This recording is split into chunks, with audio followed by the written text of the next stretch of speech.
International travel is back with some exceptions as the new COVID Omicron variant looms.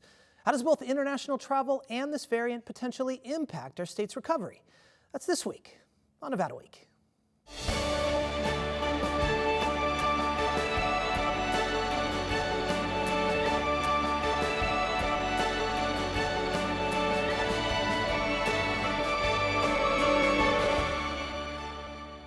Support for Nevada Week is provided by Senator William H. Hernstat and additional supporting sponsors.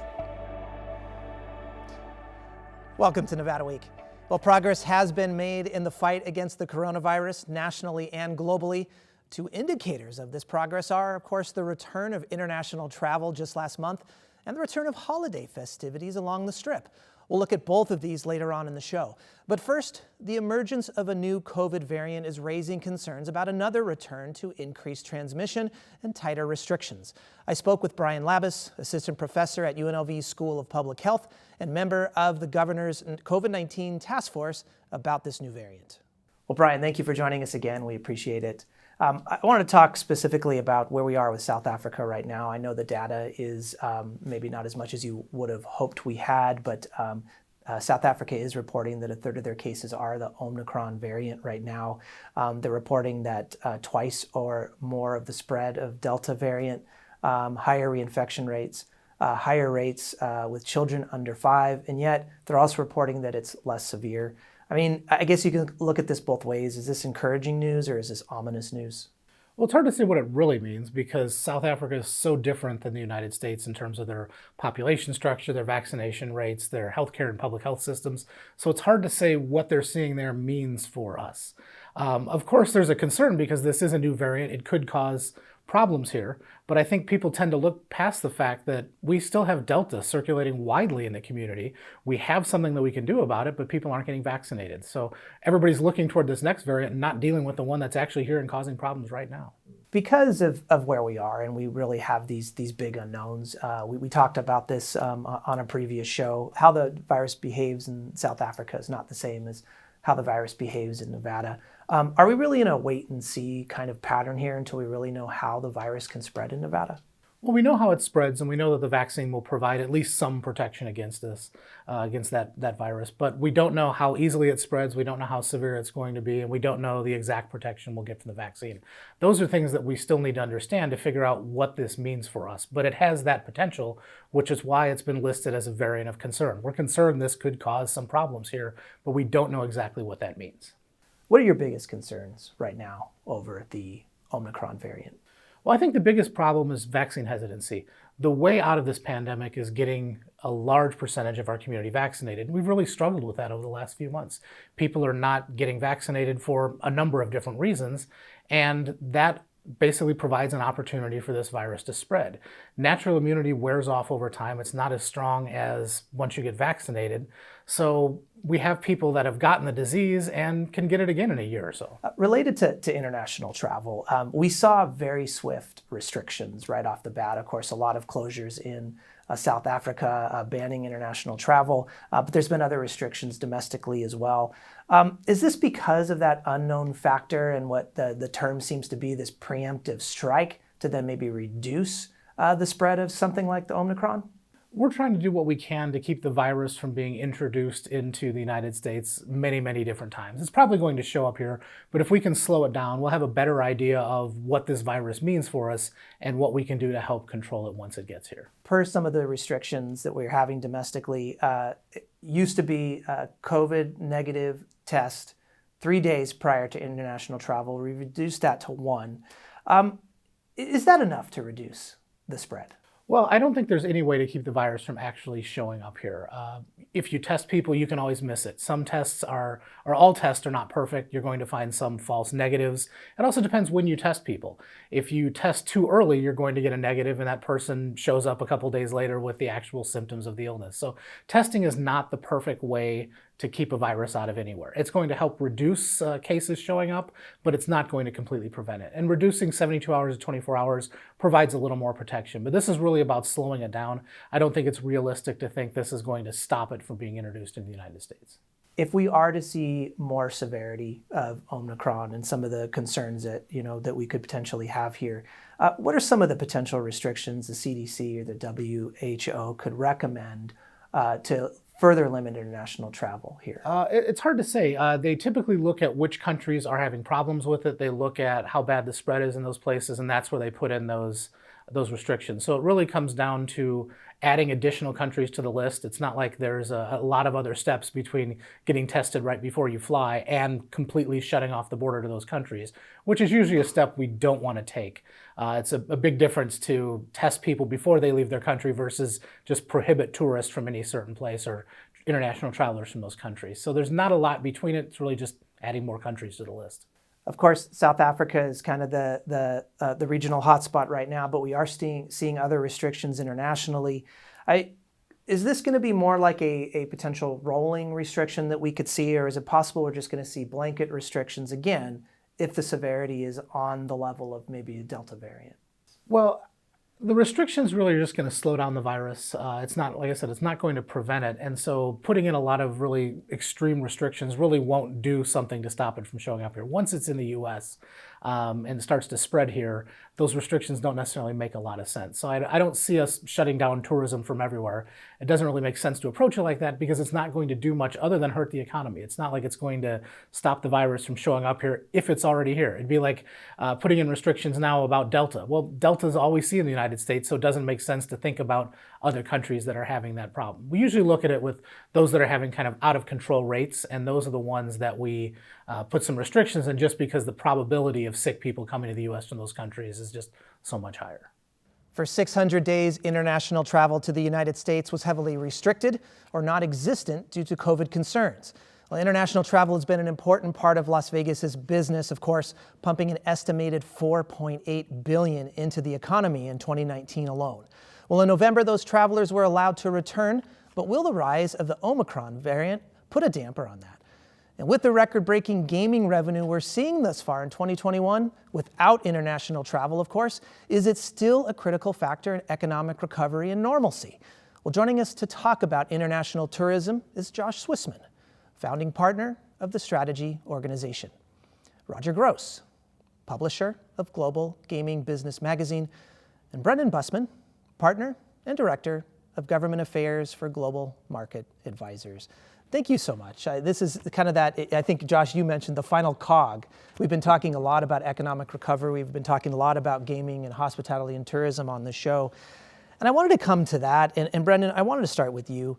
I mean, is international travel still a must-have here for economic recovery? But let's not forget, we need to be looking at long-term growth for a city like Las Vegas here. Absolutely. It's part of the recovery package, but it was obviously before all of this hit. It was a key factor in growth opportunity. And I think, the LVCVA's focus has always been, we need to grow the market, we need to grow ADR, we need to grow the industry. And one of the keys to do that is bring new customers into the market. And obviously, as you mentioned, for the last 600 days up until the beginning of November, we haven't had those guests available to us. But now with things opening up, and obviously we've seen a little bit of a pullback with the variant and new measures put in place. So that'll be stretched out a little bit, but it's a key aspect, absolutely.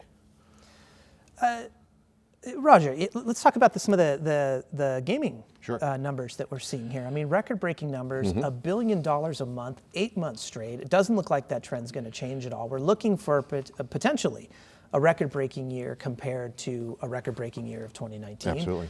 The public might say, with gaming numbers like that, do we really need international travel here? What's your take on that? Well, I think we do. I think we need to bring that customer back to Las Vegas. And I think once we do, we're going to see the numbers go through the roof. I mean, these customers are not coming to Vegas right now. Certainly the customers from Asia, which really impact the revenue numbers. And once they start coming back, it's going to be gangbusters. So I'm excited about where the industry is right now and where it can go. And Josh, I want your take too. And sure. I want to make one reference here. LVCVA, the Las Vegas Convention and Visitors Authority, did a report estimating the total economic loss during COVID. Yep. $34 billion, they said. Can you give us an idea of how much of that might have been because of international travel? Well, it's tough to break it down incredibly precisely there, but I will tell you this. we love international travelers, not only because of the gaming contribution, but you have to understand when these folks come into town, they stay longer than most any other traveler in any other segment. So on a per individual basis, they represent a significant contribution, again, not only from a gaming standpoint, but in terms of room revenue, food and beverage revenue, entertainment revenue, and certainly retail revenue. They really contribute in all of those different factors and different verticals. So while I can't give you an exact figure, I would tell you that the missing international visitation was then and still is today incredibly palpable. And not just in gaming then, obviously. There's many That's other right. revenue streams we need to be looking at That's here. exactly right. Yeah. Brendan, I mean, let's talk maybe about what the typical profile is for an international traveler. As Josh mentioned, they stay longer. They might focus on all different aspects of the different industries here in gaming and hospitality. I mean, can we profile who the typical international traveler is? There's sort of two segments I'd like to divide that up into, because you have your leisure customer that is dying to get over here because they've been cooped up in their home countries forever. It seems like, and they just want to get back out and do something different than being within their borders. It's no different than what you saw here with the domestic travelers with the pent-up demand. You also have that second segment, though, that wants to come to Vegas to do business. We have CES coming up here in the next month, and a host of shows that we hope continue to propel. Bringing that international customer back for business is very key as much as the leisure customer. Josh is absolutely right. Those people stay longer. They're going to spend more over that course of time. So it raises the profile across everything, not just from a revenue standpoint for the operators, but eventually for a tax revenue standpoint for the state. What kind of business is most affected here? Of course, we've got trickle down all the way down to our small businesses that are supporting, let's say, the convention industry. But we're talking about big corporations that have local presence here as well. I mean, I'm assuming across the board, but is there anybody that's suffering more by not having international travel here? I think it's really very much across the board. I mean, I think that businesses over the last 18, 20 months, as they've had to adapt. They've had to say, I no longer have that international customer. How do I prey off of a domestic customer so I continue to get that revenue going? So you've seen our small, large, and medium-sized businesses all adapt over the course of over the last nearly 2 years to be able to do that. So those businesses that relied on that in the past and those were on in their sweet spot, you're going to see significant growth in them, and that will then in turn go to jobs and more tax revenue and everything else across the way. And Josh, we can't forget that when we're talking about, it might be local casinos that have their headquarters here, but so much interest internationally now in Europe and Asia. So we're not even talking just about international travel here into the U.S. We're talking about other markets that are also restricting travel. How much is that affecting our local economy, though, based on those restrictions? Well, I think our local economy is driven by, significantly by the men and women that are employed on the Strip. So as those jobs suffer as a result of lack of international visitation, to your point at the beginning, Kip, there is this trickle-down impact that affects not only small businesses, but also the relatively large local casino businesses as well. And that's not just, to your point, it's not just an Asian sort of thing in that regard. That really is impacted by international travel from all parts of the world, including Europe. Yeah. I want to bring it back domestically, Roger, and let's talk about federal relief here. A lot of experts are saying the reason why we're seeing such big gaming numbers is because we have so much federal relief being brought into the economy right now. That's not going to be here forever. Right. Estimates are 1 to 3 years we're going to start to see a trickle down of that money. Does that make then, assuming that happens and we do see a drop, international travel even more important at that stage? Absolutely. I think we have to look at why people are coming to Vegas. I think there's a lot of that pent up demand. I think you see that internationally too. As Brendan said, they want to get to Las Vegas and have fun. They want to break loose from their chains. So I think the more we can appeal to those international travels, the better it will be for Las Vegas. And let's talk specifically about the conventions here. We did a show on G2E, the Right. Global Gaming Convention. Sparse, I think, compared to some of the other Sure. conventions that we've covered on the show, because, as I understood, we didn't have the international travelers, we didn't have the Exactly, international right. business here.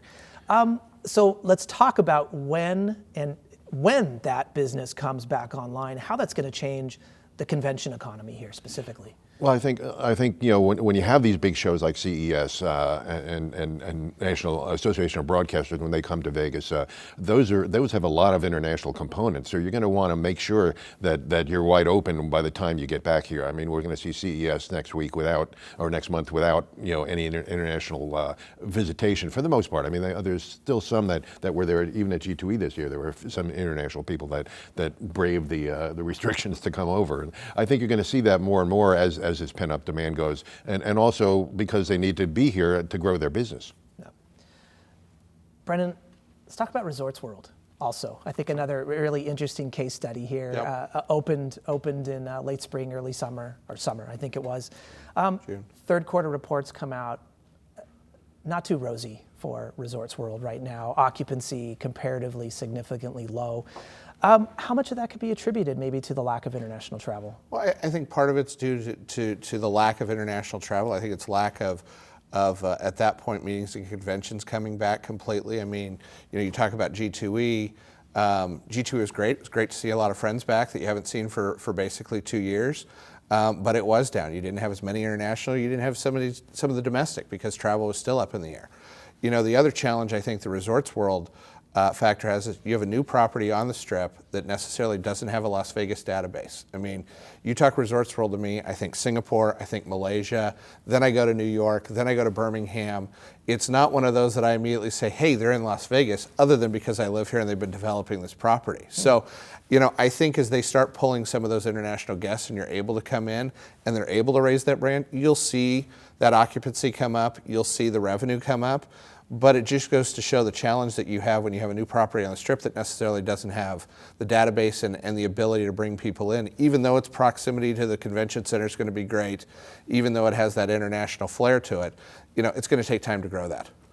Josh, yeah, please. I will say to further support Brendan's point there, they didn't have a long lead time to build up this great base of convention business. They still have entertainment venues yet to be open. They still have restaurants yet to be open. And that's not unlike any new property opening, the database or lack thereof, which is supported with their relationship with Hilton. That makes it even more challenging. At the same time, though, there is a bit of hope there in that they were actually cash flow positive in their first full quarter of operations, which is noble and is something that a lot of these big integrated resorts on the Strip and around the world, for that matter, really don't achieve in their first quarter, let alone their first year of operation. So I think they're headed in the right direction. I think they have a lot of tailwinds with return of international travel, with the building up of their convention scheduling, the opening of these new assets. So I wouldn't count them out just yet, not by a long shot. I want to come back to something you both said, that the database is a really interesting piece of this. Our viewers might assume, but you have Hilton on your name. Yeah. Doesn't Hilton have a huge database that could bring a lot of potential members there? But that's not the case, I guess. Well, it is the case, right? The relationship with Hilton does come with some nice trappings, like access to that database, which anecdotally I've heard is upwards of 300.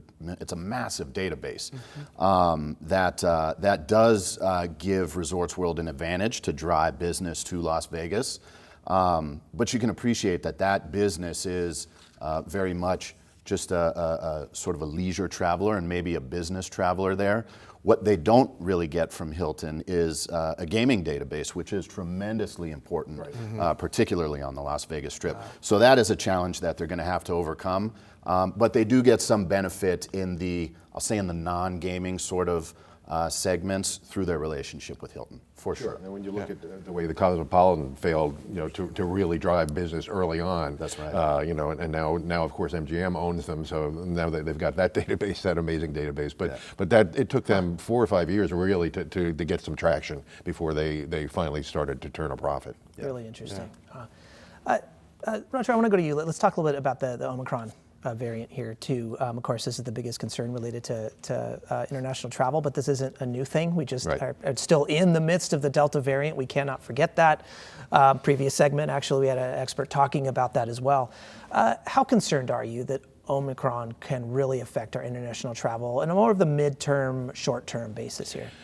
You know, it's such a complicated situation when it comes to these variants. I mean, you know, we've heard Omicron is you know, spreads quicker, but it's not as serious in terms of the effects of the complications to the personal health. You know, so I don't really know what's going to happen. I don't pretend to be an expert. I just think we need to move on from this as quickly as we can. I think the mask mandate is really hurting a lot of Las Vegas. A lot of the people are not comfortable, you know, either wearing or not wearing the mask, you know. So I think, you know, as long as we can open up to the international market as quickly as possible and make ourselves welcoming, you know, then we're at the mercy basically of the other countries, what their stipulations are about travel. Yeah.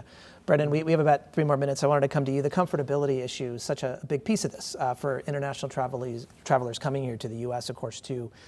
This might be an issue because there's now a concern for another variant. I mean, is that a major issue why we might see limitations in our international travel? I think there is, and I look at it twofold. Of one, the access in and out. Now that you have a 24-hour, you know, mandate, or really a day, I should say, because it gives you a little bit of wiggle room there. You know, I have a friend of mine that's coming over from Europe next week, and they've got all their tests, but they called me and said, how do I get my tests back so I can go back home? Yeah. And I think, you know, for an international traveler coming here, you know, they're weighing, okay, what's my risk going in, and risk being how much longer do I have to take on that backside, but then what do I have to do when I come home?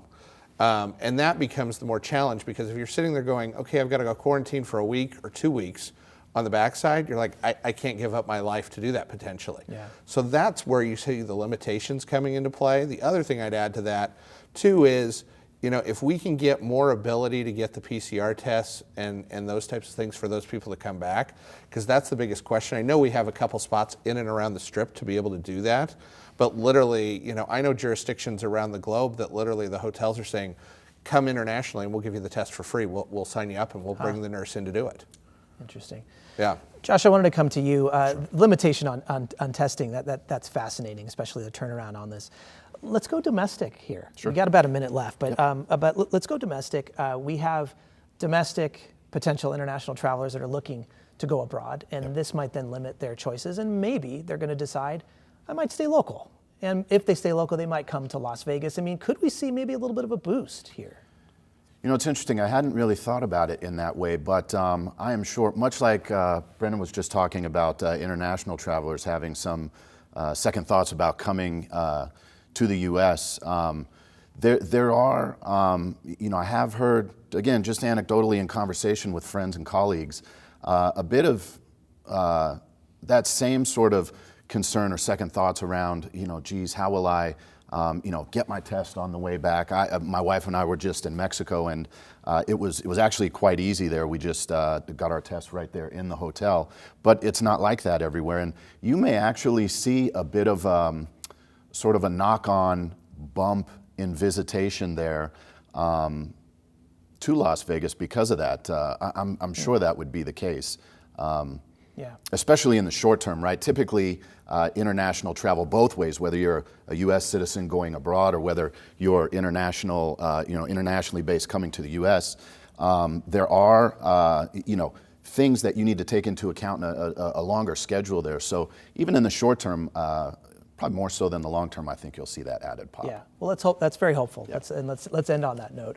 Josh, Brendan, Roger, thank you so much. Appreciate all your insight. Well, some people don't really think of Las Vegas when they think about the holidays, but Las Vegas casinos know how to deck the halls for the holidays. The Nevada Week team checked out the iconic display at the Bellagio Conservatory. At the Bellagio Conservatory and Botanical Gardens, the stunning holiday exhibits convey meaningful messages through plants and props. This year's theme is optimism. We have a new campaign here at Bellagio called It's Time, bringing people back to Vegas. It's time to come back to Vegas. The massive conservatory display titled Holiday Time supports the Bellagio's campaign. People have masks on, but the restaurants are full, the casino's full. There's plenty of great people, you know, enjoying the display. Celebrating this year's holiday exhibit took a lot of time and people. The Bellagio's 120-person horticulture staff, along with a team of designers, engineers, and electricians, worked for months to plan for and install the exhibit in the 14,000 square foot conservatory space. We have over 300 shrubs. So there's cypress, pine, junipers, and then we have over 7,000 poinsettia plants that are contract grown for us in a multitude of colors. Around the border of the entire garden are 2,000 Senecio angel wing plants. At the center of it all is a real 42-foot silver-tip fir tree decked out in 7,000 lights, more than 8,000 ornaments, and topped with a 4-foot Swarovski crystal tree topper. We have our Arctic critters behind me. For people who are train lovers, we have a Coca-Cola train running around the tree. There's a walkthrough experience through a Swiss ski chalet and a great place for photos. Conservatory designer Ed Libby is thrilled with the positive response to the display. I want to have people walk away from this with a sense of nostalgia and tradition, which is something that I think is important these days, to just remember simpler times. The Bellagio Conservatory and Botanical Gardens holiday display is free to visit, open 24 hours a day, and runs through January 1st, 2022. For Nevada Week, I'm Heather Caputo. Well, thanks, Heather. And thank you, as always, for joining us this week on Nevada Week. For any of the resources discussed on this show, please visit our website at vegaspbs.org/Nevada Week. You can also follow us on Facebook and Twitter at Nevada Week. Thanks for joining us, and have a safe and happy holiday season.